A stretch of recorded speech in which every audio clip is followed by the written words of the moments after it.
hoje, a grande maioria dos países usa o calendário gregoriano como seu único calendário civil, que é o nosso calendário. Os 4 países que não adotam o calendário gregoriano são a Etiópia, que tem o calendário etíope, o Nepal, o Irã e o Afeganistão. Tá? Aí existem calendários religiosos, né? Por exemplo, tem o Ano Novo Chinês. O Ano Novo Chinês ele está no ano 4700 e... Deixa eu ver, peraí que eu saí aqui. Enfim, mas não importa. 4.700 e alguma coisa, a gente está no ano do porco, o ano chinês do porco. Mas aí é um calendário que não é civil. O calendário civil adota já o Ocidente. Quer dizer, o mundo inteiro se rendeu a esse fato histórico, exceto essas 4 exceções que foram citadas. A questão, por exemplo, da cultura judaica, vamos dizer assim, cultura judaica hoje conhecido, que seria israelita, né? Mas ela não concebe a Jesus como sendo o Messias. Então, provavelmente, obviamente, o povo judeu tem uma outra concepção muito arraigada no Antigo Testamento, mas não ignora o Deus, vamos dizer assim, né? O Deus Supremo, o Altíssimo. Vamos dizer assim, uma curiosidade. É muito curioso que a figura de Jesus Cristo tenha nascido judeu, embora não no lugar mais judaico, né? Que seria Jerusalém. Ele é de uma outra região, inclusive da Galileia, a Galileia, que era uma região que é uma outra região. Ele foi, vamos dizer assim, que ele pode ter sido um pouco discriminado, porque ele veio de uma região que não era, vamos dizer assim, 100% judaica. Ele era quase que como um celta. Um intruso, né? Então, ele não foi muito bem recebido pelo seu povo. E até hoje não é reconhecido. E é muito curioso, porque, tirando esses países que tu falou, Márcio, a humanidade inteira o acolheu. A humanidade inteira utiliza o calendário com base no nascimento dele. E o próprio povo dele, que seria originário, pelo menos por questões hereditárias, né, não o reconhece. Mas eu trago isso não como uma provocação, mas como uma curiosidade. Uhum. E não que eu acho que eles nunca vão reconhecer. Acho que tem todo um processo de providencial, né, para que venham a conhecer ou a aceitar. Eu coloco assim, vou fazer um paralelo. A cultura judaica, de pessoas que nascem com um conhecimento adquirido a sua comunidade, como pode uma pessoa ser, não vou dizer culpada, mas assim, como é que eu posso dizer que um judeu não reconhece Cristo? Tá, mas ele nasce numa cultura que não reconhece. Então, quando, por exemplo, a gente nasce no Brasil, aprende a falar português, não tem como a gente nascer no Brasil e sair falando inglês, em japonês, em chinês. A gente absorve a cultura do meio. Então, a cultura que se cria de não falar ou não reconhecer Jesus Cristo é a cultura que vai se perpetuando, porque as pessoas vão se educando dentro daquela cultura ali. Por exemplo, tem muitas pessoas que nascem na família de pessoas que são de religião africana. Eu vejo muito isso. Então, é uma questão cultural. A pessoa, ou de uma família católica, já é batizada na igreja, vai na missa, já entra, faz a primeira comunhão, e ela segue a vida católica. Se a pessoa nasce numa família de pessoas que são da religiões africanas, ou um bandista, por exemplo, essa pessoa vai aderindo àquela cultura. Porque é que nem o time de futebol, né?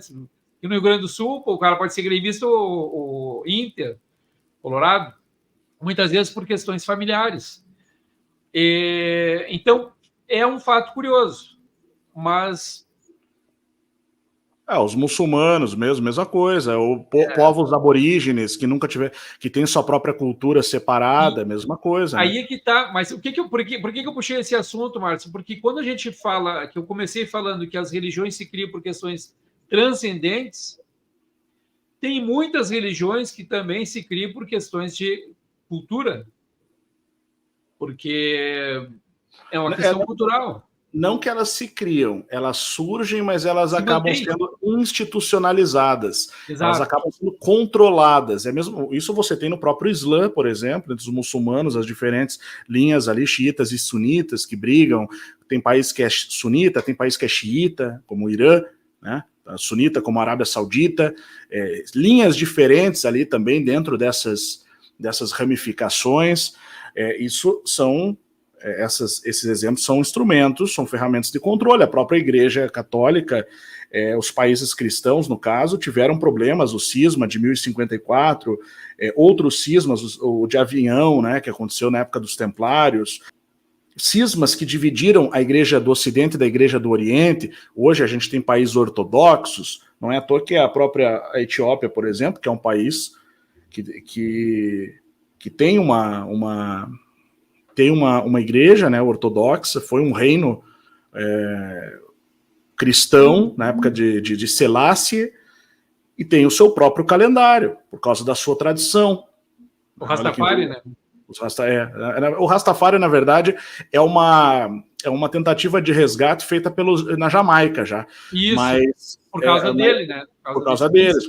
Isso, porque eles acreditam que o Menelik era filho de Salomão com a rainha de Sabá, um filho não reconhecido, e que ele seria o primogênito de Salomão, na verdade, que teria sido, né, porque tem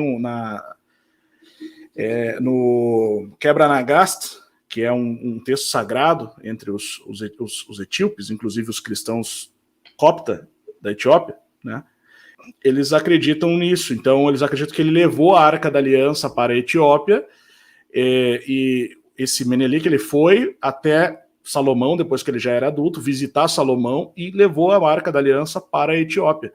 E todo o reino da Etiópia, que guerreou depois contra a Itália, né, a gente sabe isso já mais recentemente, mas foi um resgate da família que era desse Menelik. Então o Selassie, que restaurou o reino da Etiópia na época, né, ele era um descendente de Menelik, que os etíopes acreditam ser um descendente direto de Salomão. Sim. Então ainda existe essa família, existem pessoas dessa família sobreviventes ainda. Só que o Selassie se diz como um judeu, né? O Selassie, não, se eu não me engano, ele é cristão copta, não tenho certeza agora. Então ele é como descendente de judeu. Não um judeu religioso. Como um descendente de Salomão. Sim, perfeito. E outra coisa, essa coisa... De Judá, no caso, da tribo de Judá mesmo. Da tribo de Judá. Sim. E essa coisa que a gente está falando sobre questões metafísicas gerando processos religiosos, muitas, vamos dizer assim... não só dos judeus, mas tem muita gente que ignora o próprio Cristo. Não vou entrar muito nessa. E hoje, por exemplo, quando eu vejo movimentos em torno de uma coisa aparentemente metafísica, que é a ufologia, por exemplo.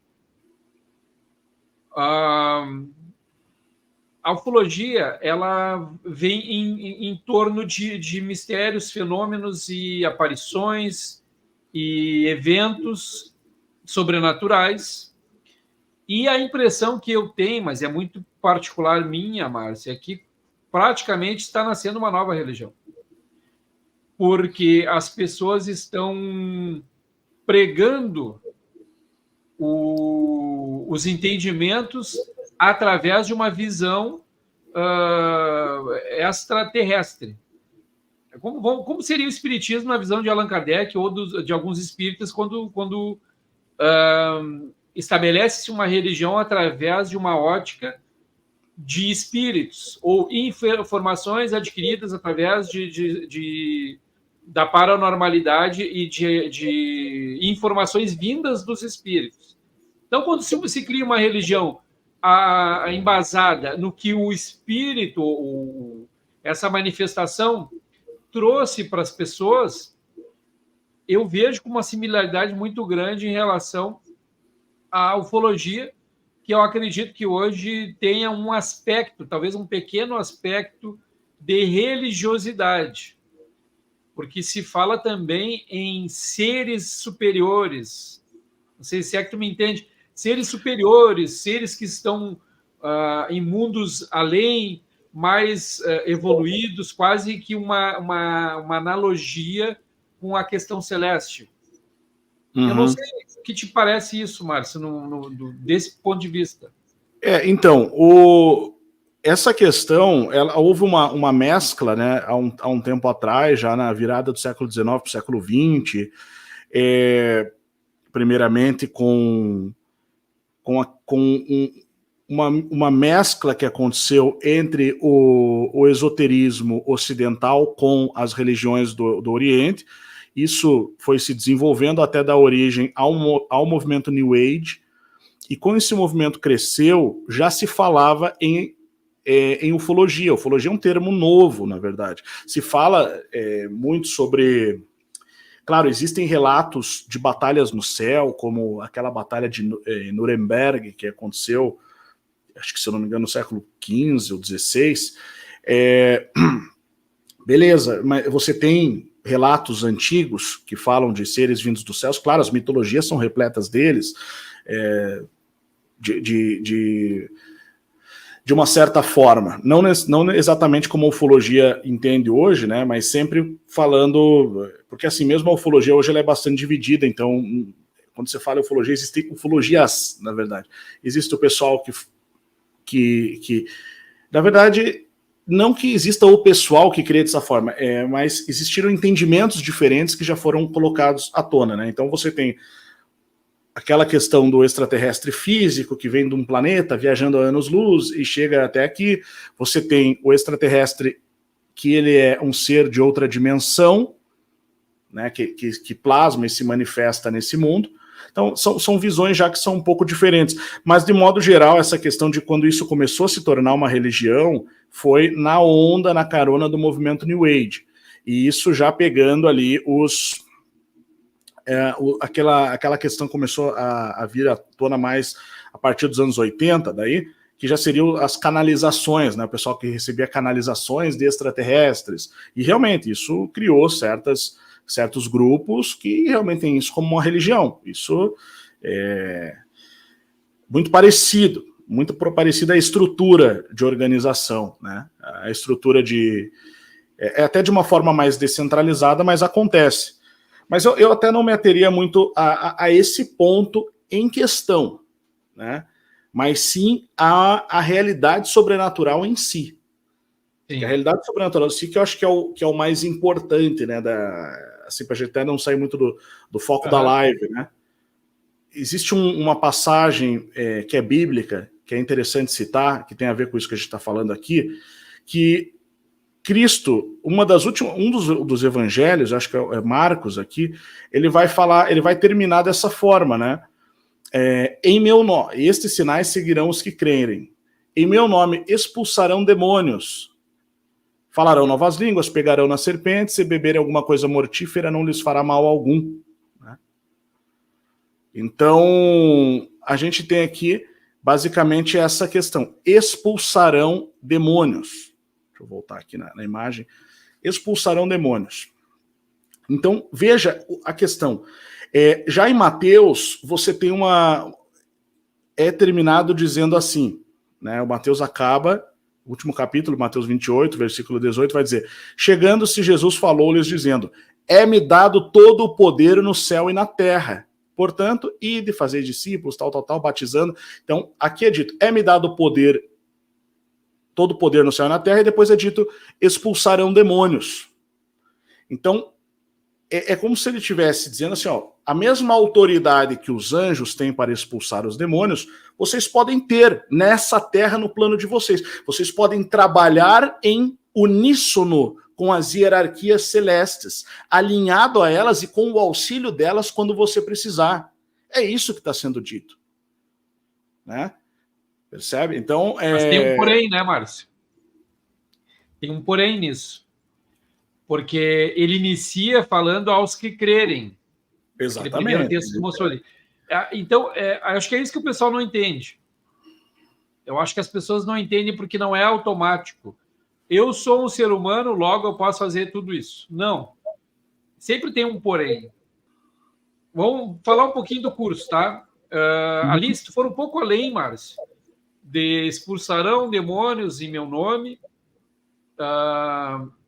tem uma parte que diz da questão da imposição de mãos. Curar os enfermos, impondo-lhes as mãos. Mas lá no início, aos que crerem. Então, existe um gancho muito forte ali da questão do qual o poder de crença que uma pessoa tem. Então, não é uma coisa assim, nós temos o poder de expulsar demônios, nós temos o poder de impor as mãos e curar, e se bebermos algo, não vai nos fazer mal. Mas se tu não te ater àquele porém aos que crerem, parece que fica muito fácil, e não é fácil. Não é. Talvez a gente vai entrar nesse assunto, porque sim, a gente vai falar do metafísico, dos possíveis ataques espirituais e das condições que uma pessoa precisa ter para poder se defender.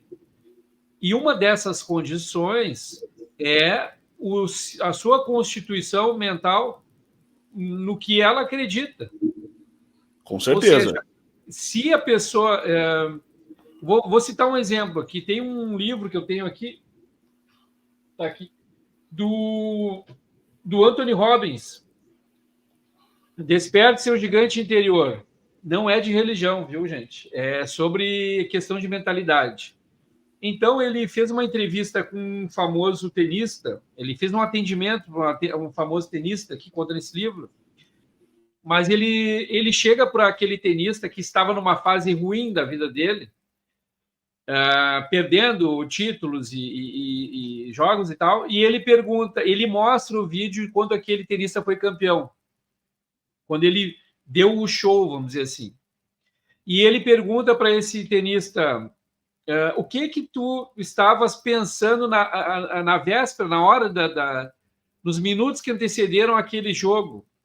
E o cara, vendo o vídeo, ele começa a voltar no tempo e se lembra de como ele estava mentalmente, como ele acreditava nele mesmo, nas suas potencialidades e como era fácil para ele vencer os adversários.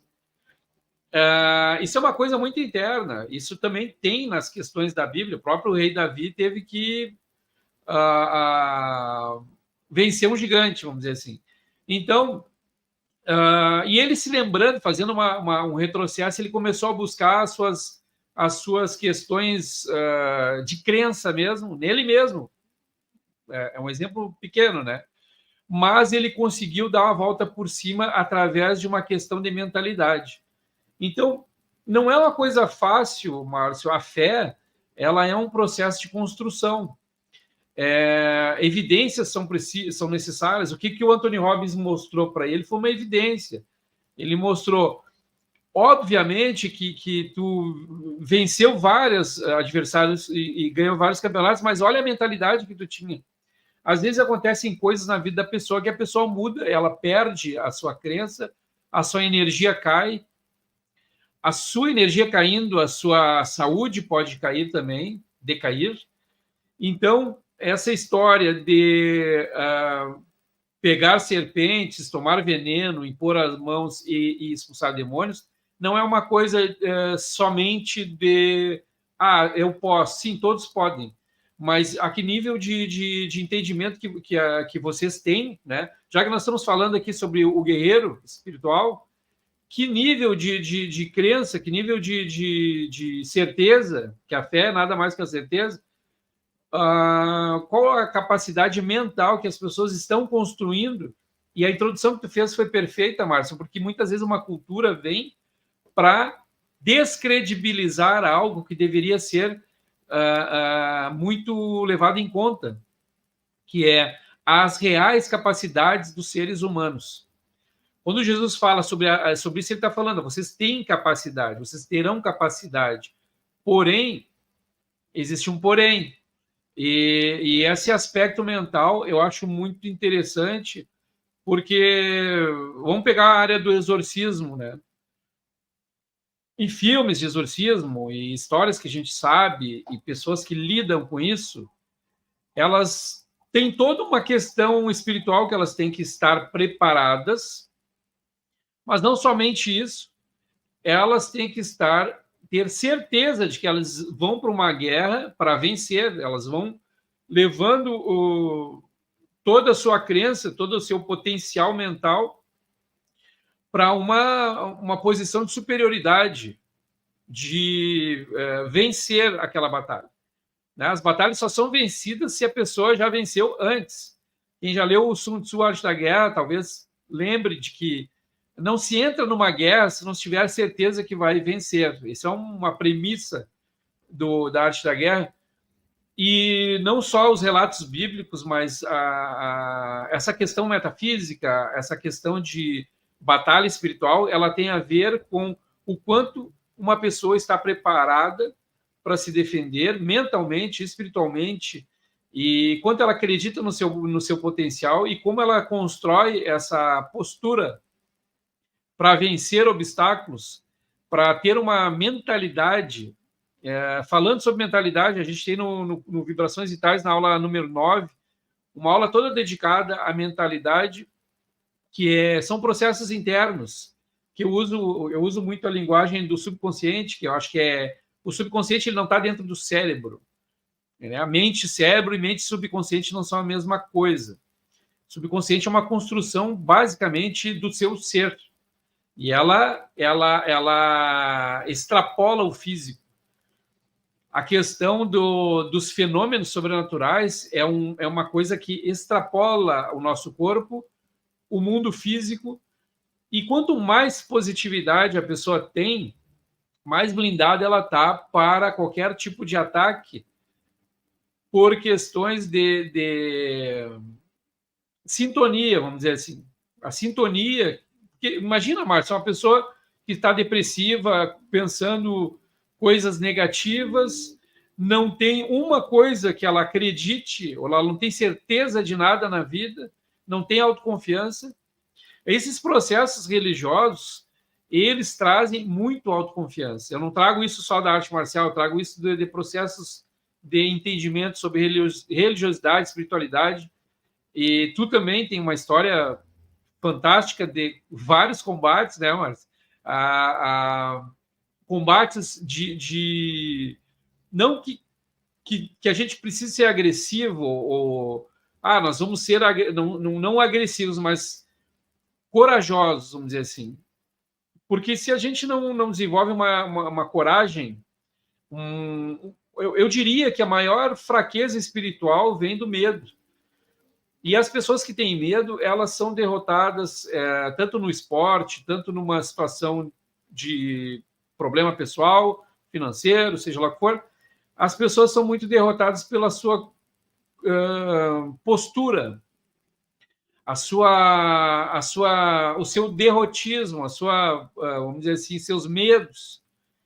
E o que se constrói, não só na arte marcial ou nos processos religiosos, ou quando a pessoa fica mais espiritualizada, a pessoa começa a compreender esse mundo que se vive, né? O mundo, esse cosmos que a gente vive, e a compreensão traz uma certa segurança e uma certa força interna que vai, sim, levar aquilo que tu disseste ali. Aos que crerem, tomarão ou beberão algum veneno, não vai lhes fazer mal. Se pegarem serpentes, não vai fazer mal. Vão ter poder para expulsar demônios e vão impor as mãos sobre as pessoas e vão curá-las. Porque todo esse processo é magnético, é metafísico, não é uma coisa assim... Transcendente também. É uma energia. É uma coisa que a pessoa vai gerar dentro dela e vai externar e vai conectar com o universo. Então, orações... A oração não é só ler um texto, a oração é uma conexão. O magnetismo, Márcio, ele é uma coisa real que mantém eu falo magnetismo, mas é a única palavra que eu vejo para falar. Mas é o que mantém o nosso corpo vivo, o nosso coração batendo, as nossas defesas imunológicas, a nossa vitalidade, e isso extrapola o nosso corpo físico, e isso cria uma conexão com quem está nessa... E aí a gente vai adentrar, por exemplo, estou fazendo a aula 11, que é sobre física quântica, a gente percebe que existe entrelaçamento quântico não só em questão de elétrons em laboratório, porque o laboratório se faz um experimento de laboratório fechado, né? Então, muitos cientistas só acreditam no que acontece dentro do laboratório como se o mundo não existisse. Mas existe um entrelaçamento quântico entre sintonias entre pessoas em lugares, vamos dizer assim, a pessoa está lá no Japão e a pessoa pensou em mim ou aqui, eu vou perceber isso, porque existe isso. A física quântica, ela consegue, em laboratório, dar alguns exemplos. Claro que eles não acreditam no que eu estou dizendo, porque a visão deles é só olhar para dois elétrons e ver como eles interagem. Né? Então, a gente vai falar também sobre dupla fenda, que é uma suspeita, não é uma evidência, mas é uma suspeita de que talvez a consciência humana afete moléculas de elétrons, partículas de elétrons, porque a partícula do elétron, ela possivelmente, talvez, ela reaja à observação humana intencional. Então, existe um experimento de mais de 200 anos que mostra, pelo experimento da dupla fenda, de que as partículas de luz, elas se propagam em ondas e não em partículas. Mas as partículas não deixam de existir, elas só se propagam em ondas. E quando o pessoal fez o experimento em laboratório com elétrons no universo subatômico, né, quântico, eles perceberam que alguns fenômenos aconteceram e até hoje, Márcio, eles não conseguem explicar. Então, assim, trazendo para o que a gente está falando aqui, a nossa interação mental, a nossa consciência, as nossas intenções, elas são tão poderosas que as pessoas deveriam rever muito bem seus pensamentos, né? De querer o bem de alguém ou até quando desejam mal para alguém, porque isso é uma coisa muito séria. E isso está dentro do metafísico, está dentro do sobrenatural. Isso é uma coisa que as pessoas fazem diariamente e não se dão conta.